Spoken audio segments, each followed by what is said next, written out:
Democrats have chosen, well, they've stated that the cost will be overrun or actually reduced with Medicare costs by reducing Medicare by $219 billion and by a tax increase on the wealthy Americans by $583 billion. The problem that they had was there was still a deficit net increase of $198 billion, which was unaccounted for. There was no way to show a justification where that money was going to come from. The government also has a long history of underestimating the true costs and problems with large government-run programs. That's another fear that the right has. When Medicare was first passed in 1965, the program was budgeted at a $10 billion annual cost for the government. Now those costs are approaching $244 million annually.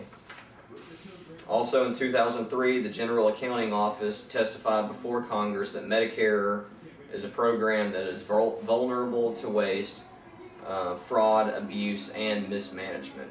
These are just some of the ideas that the right's thrown out there. With these increased costs come fears of rationing, long lines, long waits, and inferior care. Some of the examples that they're utilizing, here's a couple of little stories for you.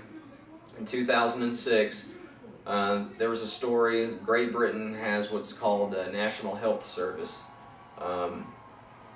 It's been around for quite a few years. They voted on it. They want a nationalized healthcare system. There's a recent story in 2006 of a couple that they're having a troubled labor, and they go to the hospital. Actually, it was a difficult pregnancy, so the mother, she had to be monitored daily. The doctors stated that they were worried about the health of her baby. So on the day of the birth, they go to the hospital.